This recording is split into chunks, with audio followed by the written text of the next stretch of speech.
그의 집무실 창문으로 제법 따가워진 가을 햇볕이 들어왔다. 매일 뜨는 해님이건만 어떻게 이리 계절을 잘도 담아내는지 하느님의 손길은 놀랍기만 하다. 그는 하느님의 손길을 오롯이 느끼며 책상으로 눈을 돌렸다. 언제나 그렇듯 책상 가득 서류며 편지가 낙엽처럼 우수수 쌓여 있었다. 그는 편지 한 장을 집어 읽어내려갔다. 존경하는 김수환 추기경님, 저 모하마드 아제즈와 아미르 자무르는 93년 5월 한국 법원에서 파키스탄인 2명을 죽였다는 누명을 쓰고 사형 선고를 받은 사람들로서 5년 가까이 오늘이 집행일이 아닐까 가슴 졸이면서 저희의 무고함이 밝혀지기를 고대하고 있습니다. 광주 교도소에서 온 편지였다. 그는 바로 천주교 인권위원회 위원장 김형태 변호사에게 이 사건을 맡겼다. 그날의 가을 햇볕이 하느님의 손길임이 확실해지는 순간이었다. 추기경님, 제가 진상을 조사해 본 결과 두 사람은 누명을 쓴 게 확실했습니다. 그래, 어떻게 된 일이던가요? 사건은 1992년 3월에 일어났다. 파키스탄 사람 아미르와 무하마드는 코리안 드림을 품고 한국으로 왔다. 한국말도 서툴고 어디서부터 어떻게 시작해야 할지 몰랐던 두 사람은 한국에 먼저 온 같은 나라 사람 임란 사자드에게 의지했다. 두 사람은 일자리를 알아봐 준다는 말에 임란을 따라갔고 거기서 임란의 살인에 연루되고 말았다.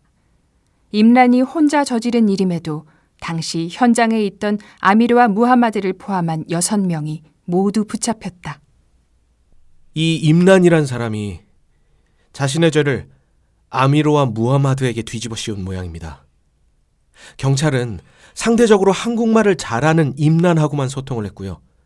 아미르와 무하마드는 한국에 온 지 열흘밖에 안 돼서 무슨 일이 일어났는지도 모른 채 체포되고 사형 선고까지 받게 된 겁니다.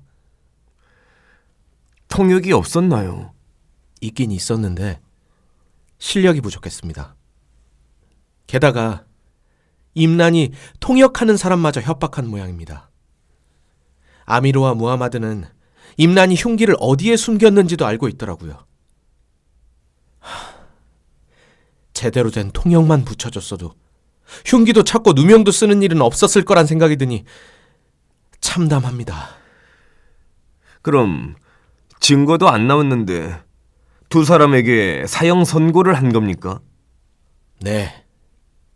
임란은 자신의 지문이 나오면 진실이 밝혀지니까 당연히 흉기를 어디에 숨겼는지 말 안 했고, 나머지 사람들은 임란이 무섭기도 하고 말이 통하지 않으니 속수무책이었다고요. 그래, 무슨 방법이 없겠습니까? 변호인단을 꾸려서 재심을 청구할 생각입니다. 그게 가능합니까? 쉽지 않습니다. 그래도 해야죠. 유엔 인권위원회에도 이 사실을 알리려고 합니다. 아미르가 그러는데 경찰이 방망이에 천을 감고 물에 적셔서 마구 때렸어요. 전기 충격기를 성기에 갖다 댔어요. 이렇게 무려 13일 동안이나 고문을 한 모양입니다. 고문이 아직도 있단 말인가? 언제까지 인간은 이렇게 죄악을 뿌리며 살 것인가? 그는 두 사람을 위해 무엇이든 해야겠다고 생각했다. 김영삼 대통령에게 탄원서를 썼다. 두 사람을 이렇게 타국당해서 억울하게 죽게 할 수는 없었다. 존경하는 대통령 각하, 지금 광주 교도소에는 언제일지 모르는 사형 집행일을 불안한 마음으로 기다리며 자신들의 억울함을 호소하는 파키스탄 사형수들이 있습니다.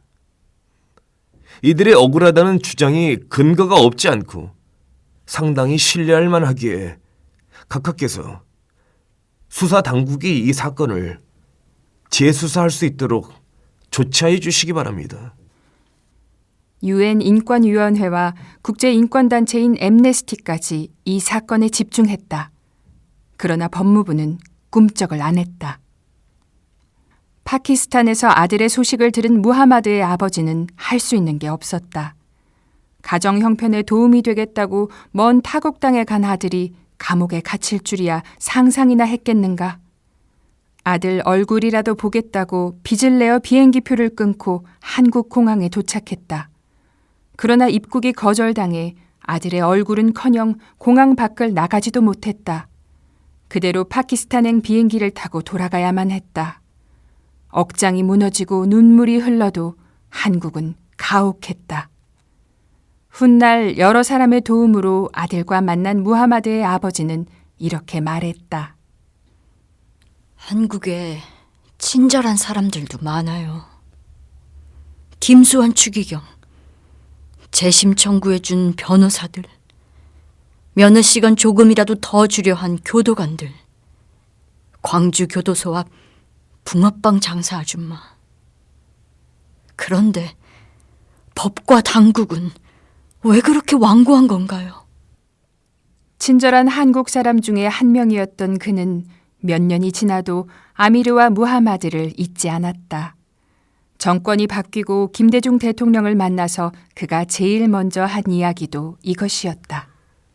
광주 교도소에 억울하게 옥살이하는 이들이 있습니다. 아미르와 무하마드는 누명을 쓴 지 7년 만인 1999년 2월 3.1절 특사로 석방되었다. 김수환, 그가 아미르의 편지를 받은 지 3년 만의 일이었다. 두 사람에게 죄를 뒤집어 씌운 임란도 덩달아 석방되었다. 석방된 것만으로도 다행스러운 일이었지만 한국은 끝까지 혹독했다. 두 사람은 감옥에서 나오자마자 죄 없는 죄인이 되어 강제 추방되었다. 두 사람이 파키스탄 사람이 아니었어도 그렇게 가혹했을까?